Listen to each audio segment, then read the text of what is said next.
A Rússia tem uma falha fatal. A Rússia sabe disso. A Ucrânia sabe disso. E não há nada que Putin possa fazer agora que a Ucrânia identificou essa falha e está explorando ao máximo. Este é o botão de desligar da Rússia, tão simples e eficaz que a Ucrânia pode usá-lo para vencer a guerra. É exatamente isso que a Ucrânia tem feito. O óleo queima e a Rússia sangra. E não importa o que Putin tente, só vai piorar daqui para frente.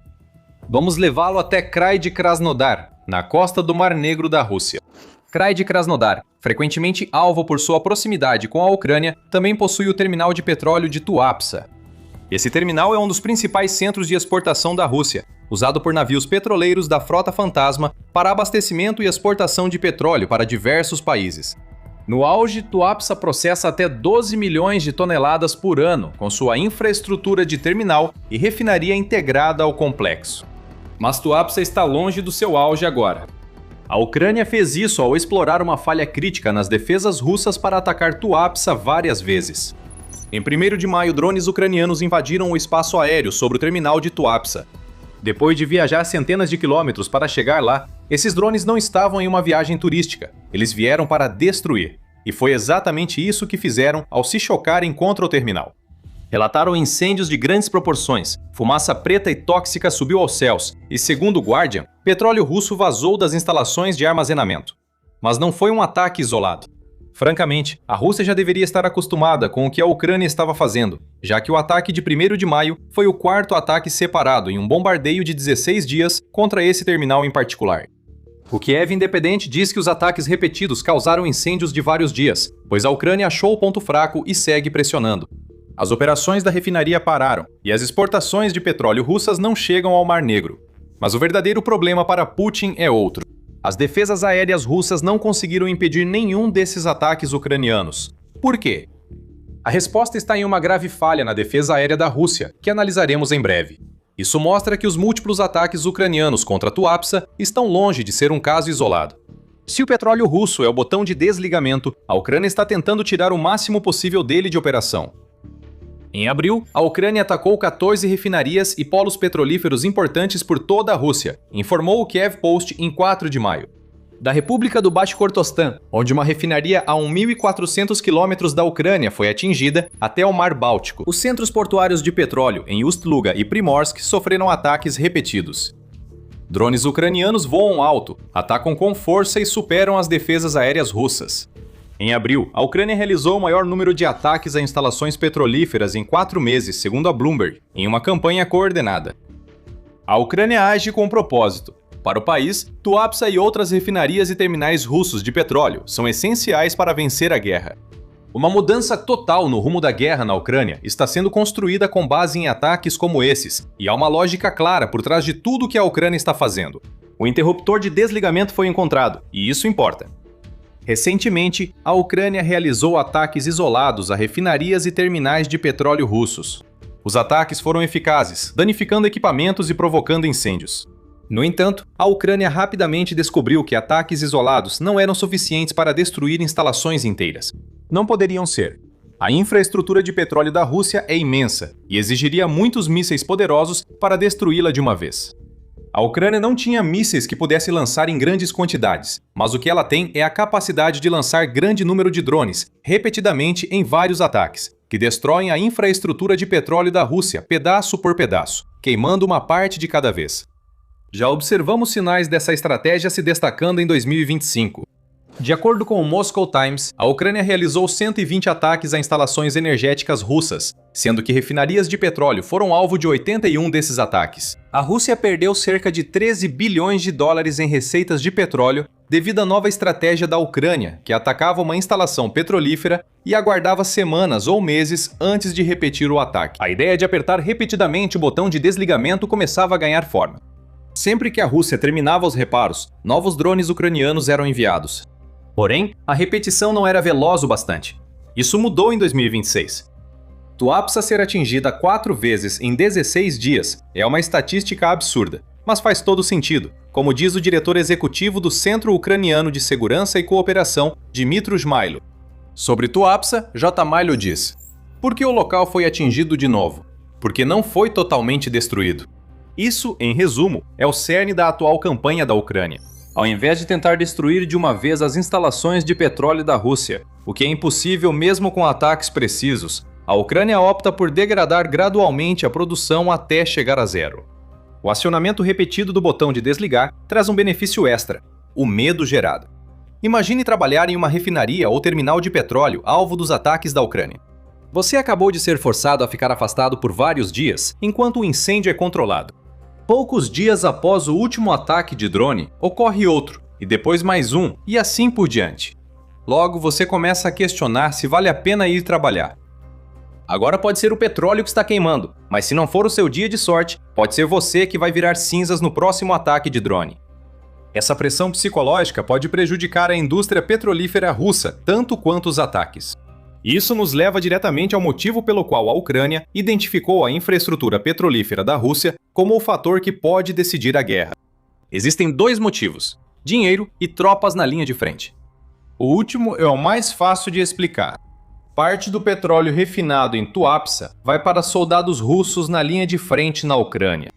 Tuapse, por ser um porto no Mar Negro, é especialmente importante, pois isso significa que também oferece uma ligação direta com o território continental ucraniano.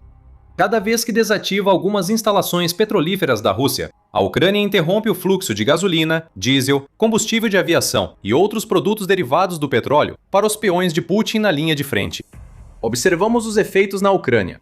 Em 29 de abril, a United 24 Media informou que veículos russos ficaram parados em Kherson devido à falta de combustível, agravada por ataques ucranianos ao petróleo russo na Crimeia. Não é preciso ser gênio para ver que isso é ruim para a Rússia. A falta de veículos disponíveis significa que os soldados russos precisam lançar seus ataques a pé. Isso os torna alvos ainda mais fáceis para drones ucranianos do que se estivessem em veículos blindados maiores ou tanques. Além disso, a falta de combustível significa que a Rússia não pode lançar o tipo de grandes ataques mecanizados de que precisa para obter ganhos operacionais reais em um ritmo mais rápido do que o avanço extremamente lento que estamos vendo agora na Ucrânia. Sobre o lado financeiro, o impacto de a Ucrânia acionar o botão de desligamento pode ser explicado de forma simples. Menos venda de petróleo reduz o dinheiro que Putin pode investir na guerra. A Rússia teve diferentes níveis de sucesso ao vender seu petróleo nos últimos meses. O bloqueio iraniano ao Estreito de Hormuz durante a Operação Fúria Épica fechou quase totalmente uma rota que responde por 20% do abastecimento mundial de petróleo. Os preços do petróleo tomaram um rumo previsível como resultado. Esses preços têm oscilado em torno da marca de $100 por barril. Eles sofreram um novo aumento em 11 de maio, após Trump recusar a última proposta do Irã para encerrar a guerra no Golfo. A Rússia deveria aumentar a receita com petróleo por causa dos preços altos, e isso tem ocorrido em parte. O Financial Post informa que a Rússia conseguiu aumentar o preço cobrado por barril de petróleo. Mesmo assim, esse aumento ficou muito aquém do necessário para permitir que a Rússia diminua seu déficit orçamentário, que já supera, em 79,5 bilhões de dólares, as projeções para 2026, apenas nos primeiros 4 meses do ano, segundo o veículo. Isso não é bom. A Rússia enfrenta outros problemas financeiros, pois a Ucrânia segue atacando instalações como Tuapse. Em 1º de maio, o presidente ucraniano Volodymyr Zelensky disse que os ataques russos nos primeiros 4 meses de 2026 já custaram 7 bilhões de dólares à Rússia. Isso já equivale a mais da metade do total de 2025, em apenas 1/3 do tempo, mostrando como a Ucrânia intensificou sua estratégia de ataque. A Rússia também se encontra na posição interessante de ter conseguido aumentar suas projeções de receita com petróleo e gás, devido ao que está acontecendo no Irã, apenas para acabar não atingindo essas projeções. O Moscow Times relata que a Rússia gerou 11,47 bilhões de dólares em receita de petróleo e gás em abril. Esse é um valor alto, claro, mas é apenas 280 milhões de dólares acima do nível básico. Esse cálculo é feito usando um preço orçamentário de $59 por barril. Apesar das sanções, o petróleo russo tem sido vendido acima desse valor há meses. A receita do petróleo russo, ligeiramente acima do esperado com um barril a $59, indica que a Ucrânia está reduzindo bastante a capacidade da Rússia de vender seus produtos energéticos. Agora você entende. A Ucrânia atacar repetidamente a Rússia equivale a atingir instalações de petróleo, reduzindo o dinheiro de guerra de Putin e enfraquecendo seus soldados na linha de frente. Mas por trás desses problemas, existe uma questão ainda maior, e é algo que a Rússia não consegue resolver. A falha fatal que torna tudo isso possível. Antes de revelar a falha, lembre-se, Você assiste ao The Military Show. Se você está aproveitando o conteúdo do canal, não se esqueça de se inscrever, porque toda semana a gente explica tudo assim, detalhadamente. A falha fatal é simples. A Rússia enfrenta um grande dilema de defesa aérea e Putin não pode resolvê-lo. O que antes era a maior força da Rússia na defesa do território virou sua maior fraqueza diante dos ataques aéreos da Ucrânia. A Rússia é simplesmente grande demais, o que significa que sua infraestrutura de defesa aérea está tão espalhada que o que foi instalado em suas instalações de petróleo não é suficiente para parar os drones da Ucrânia. O problema piora porque a Rússia tem refinarias e terminais de petróleo em todo o país.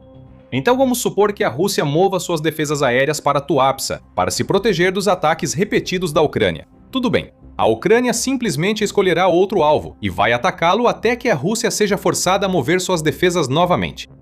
Já vimos isso acontecer. A Ucrânia atacou Primorsk e Ust-Luga no fim de março e início de abril. Os ataques aos portos estão diminuindo, concentrando-se em Tuapsa, provavelmente por ser o alvo mais vulnerável para a Ucrânia.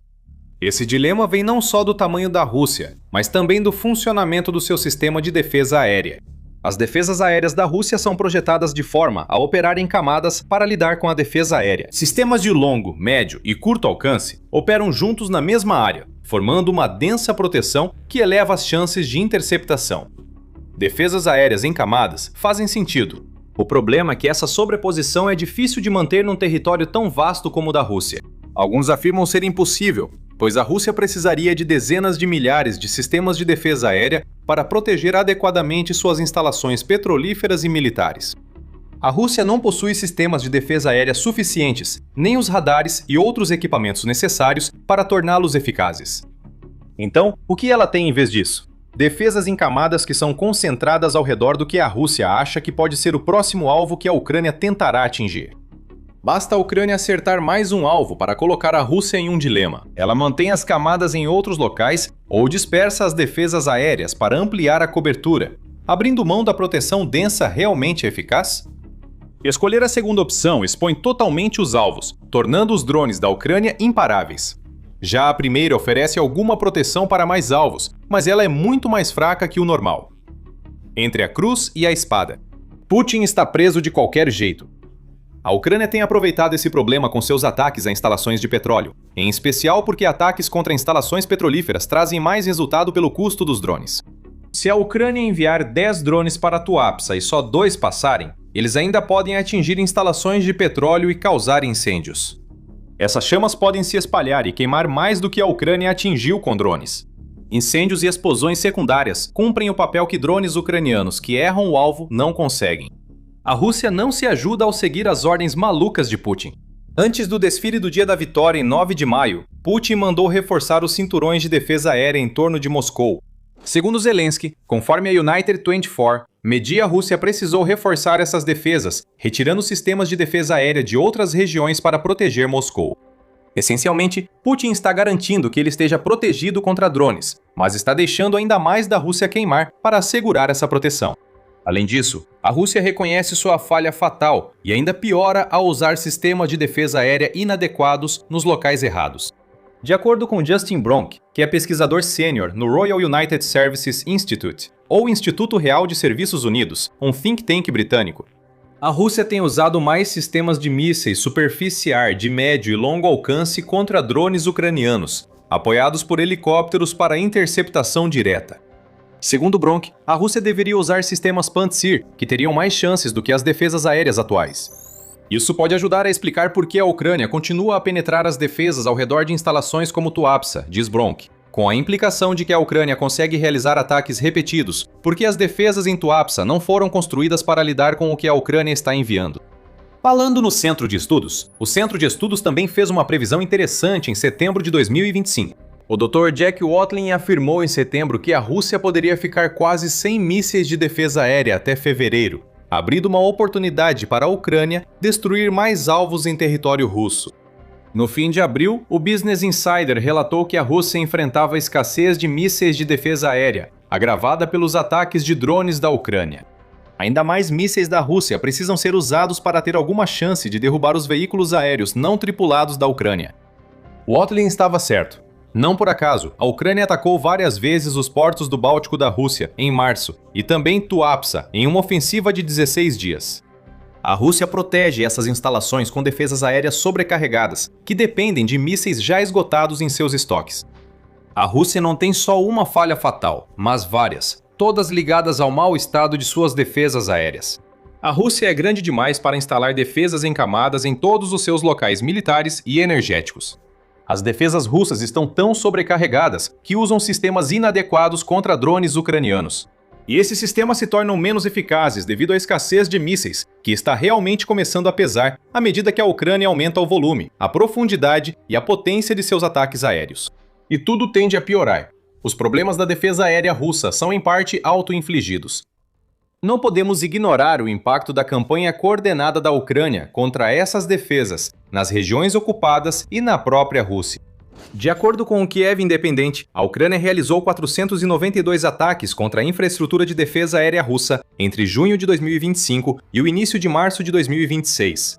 Mesmo os ataques que ocorreram nos territórios ocupados alimentaram o problema da defesa aérea no território russo, já que Putin seria forçado a decidir se enviaria mais sistemas para a Ucrânia, ou se potencialmente sacrificaria o território protegido por esses sistemas ao manter as defesas da Rússia dentro da própria Rússia. Desde o início da invasão, o Ministério das Finanças da Ucrânia afirma que a Ucrânia destruiu 1.373 equipamentos antiaéreos da Rússia. Também não reduz o ritmo dos ataques. Em um relatório de 11 de maio, a United 24 Media revelou que a Ucrânia havia destruído 131 milhões de dólares em defesas aéreas da Rússia em apenas 7 dias, já que sistemas Buk M3 e Torm-2 foram destruídos juntamente com estações de radar e um sistema antiaéreo 2S6 Tunguska. Tudo isso significa que a Ucrânia está destruindo as defesas aéreas mais rápido do que a Rússia consegue construí-las.